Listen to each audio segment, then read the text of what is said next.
Shalom, meus amigos, um bom dia a todos vocês nessa linda manhã na cidade santa de Jerusalém.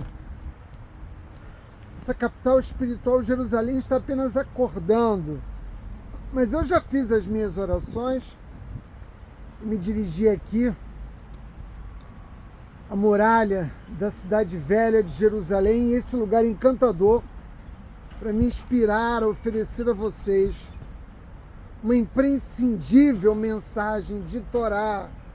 Nesse Shabat, nós vamos iniciar a leitura do quinto e último livro do Rumash, do Pentateuco Mosaico, livro de Devarim, que em português é chamado de Deuteronômio, e nele, que tem como sua primeira paraxá, a de mesmo nome, Devarim, nós aprendemos que à medida em que a nação judaica se aproximava da terra prometida, Moshe revisou os feitos e as experiências que o nosso povo, que a nossa incipiente nação havia vivido ao longo desses 40 anos no deserto.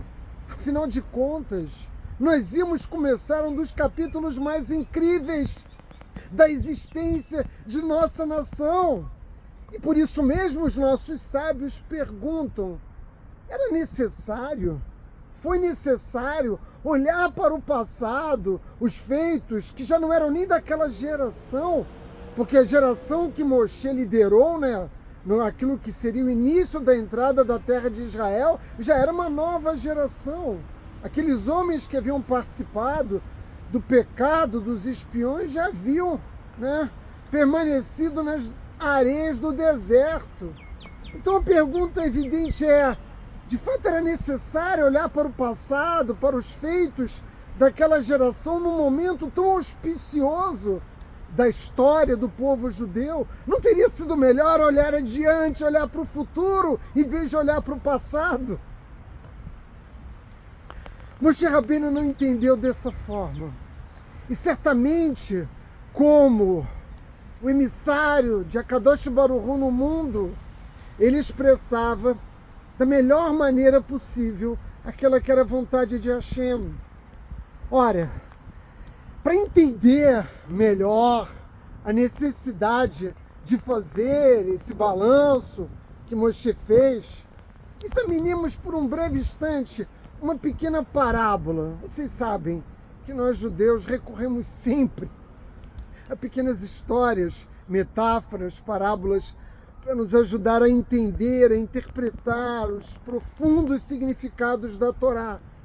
E nessa parábola, que eu vou contar brevemente para vocês hoje aqui, havia um servo do rei, e esse servo, após muitos anos de um fiel serviço à glória de seu rei, havia sido recompensado, e ele estava prestes a ocupar uma posição de alta responsabilidade no reino. Era evidentemente uma função que exigia muito dele, por isso mesmo ele foi autorizado a viver, inclusive, dentro do palácio do rei. Ou seja, ele estava autorizado a residir no próprio palácio. Vocês podem imaginar o quanto ele estava orgulhoso, o quanto ele estava exultante por conquistar essa posição. E no dia que seria realizada a sua mudança, o rei pediu ao segundo homem no comando que oferecesse ao futuro residente real alguns conselhos, um pequeno aconselhamento, naturalmente, para prepará-lo para o futuro, para as novas demandas. O objetivo do rei, obviamente, era fazer com que o novo conselheiro real tivesse as melhores condições possíveis de prestar o melhor serviço ao império. E o conselheiro ofereceu o seu melhor conselho na forma de uma revisão histórica dos feitos daquele servo fiel ao longo dos anos. E o conselheiro então passou a fazer uma descrição de tudo aquilo que aquele servo havia feito ao longo dos anos e que trouxe grande glória ao rei, mas também aqueles feitos no qual ele havia falhado nos seus deveres. Está parecendo alguma coisa aqui muito semelhante com a história do povo judeu. Mas, afinal de contas, qual era a finalidade desse exercício? Garantir o objetivo do conselheiro do rei ao aconselhar o novo, servo fiel que assumia essa posição, tão próximo do trono, era garantir que ele passasse a ter uma atitude de enorme sobriedade e não vivenciar aquele momento tão inebriante que naturalmente ele vivia pela alegria de estar, ascendendo a uma posição que até então ele não tinha. Dito de uma outra forma, era preciso acalmar a alegria. Essa é a natureza da sobriedade. E esse balanço que o conselheiro fez perante este servo fiel foi um catalisador. Mas catalisador para quê, Átila? Catalisador para um serviço que passaria a ser ainda mais sério, ainda mais bem sucedido prestado ao rei. Ora, Moshe Rabbeinu, o maior dos nossos profetas, quando revisou os feitos do nosso povo nesse passado recente, no passado de da nossa permanência por 40 anos no deserto, ele também elencou tantos pontos positivos como aqueles que não podiam ser qualificados propriamente dessa forma, e ele teve muita sensibilidade ao admoestar as tribos de Israel a respeito dos seus erros. Essa revisão também cumpriu a finalidade de nos equipar. Nos equipar para quê, Átila? Para que nós pudéssemos servir melhor ao rei com sobriedade. Vocês conseguem imaginar aquela geração no deserto? Aquela nova geração, depois de 40 anos no deserto, de tudo que eles haviam enfrentado, a ansiedade de finalmente entrar na terra de Israel. Os corações deles deviam de estar a mil. E era necessário que Moshe, que estava se despedindo do nosso povo, prestasse um último serviço à nação, de Akadosh Baruch Hu, o primogênito do Criador dos mundos. E Moshe prestou bem essa função como conselheiro do rei, porque Moshe também era um conselheiro do rei. Afinal de contas, nós estamos prestes a nos instalar no Palácio da Terra Santa, aqui mesmo, nessa terra onde os meus pés pisam.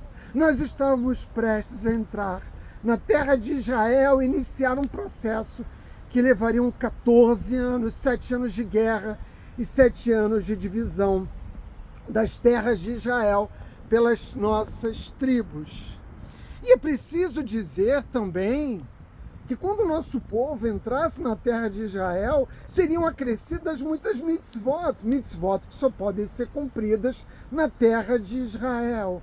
E a mais importante delas, indiscutivelmente, era a construção do templo. O nosso povo deveria entender que a entrada na terra de Israel trazia consigo enormes responsabilidades, e a revisão que Moshe fez como sábio do nosso povo, como conselheiro do rei, era necessário para estabelecer junto ao nosso povo também uma atitude de sobriedade. Daí já se pode concluir o valor inestimável que a sobriedade tem para cada ser humano. Portanto, Moshe nos ajudou a nos capacitar a ter sucesso nesta nova posição que o povo judeu passava a assumir como ocupante, da terra de Israel. Nós que tivemos a promessa de receber essa terra e que estávamos finalmente vendo a promessa de Akadosh Baruch Hu aos nossos patriarcas ser cumpridas. E a seriedade, mas também a alegria, preciso destacar que a alegria não deve estar distante de nós, porque não há como servir ao Criador sem alegria, mas essa alegria deveria estar sempre vocacionada ao serviço a Deus na Terra Santa. Nós nunca podemos esquecer que essa é a finalidade última do povo judeu.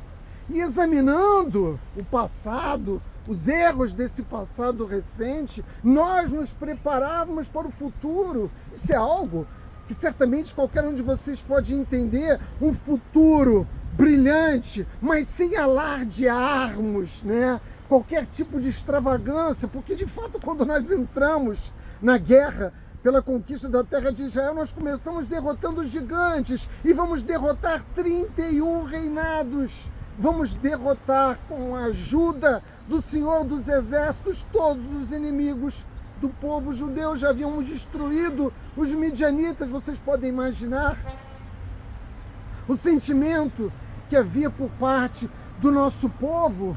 Mas era preciso que nós não estivéssemos livres da consciência da magnitude dessa responsabilidade. Não se tratava apenas de vencer os nossos inimigos em combate e tomar a terra, mas de viver segundo a Torá na terra de Israel, porque nós estamos agora na terra de Israel, mas o nosso povo ainda não vive plenamente uma vida de Torá. Esse, em última instância, é o propósito de nós refletirmos acerca do nosso passado. Qual é, Átila, o propósito? O compromisso de melhorar sempre, de evoluirmos sempre, de darmos sempre um passo adiante. Mas para isso é preciso também entender o significado do arrependimento. Não basta olhar para o passado e ver os nossos erros, mas não internalizar o seu significado. E é preciso que se diga: ao anoitecer da próxima segunda-feira, nós iniciamos a celebração de Tisha B'Av, o momento mais difícil da história do povo judeu, né?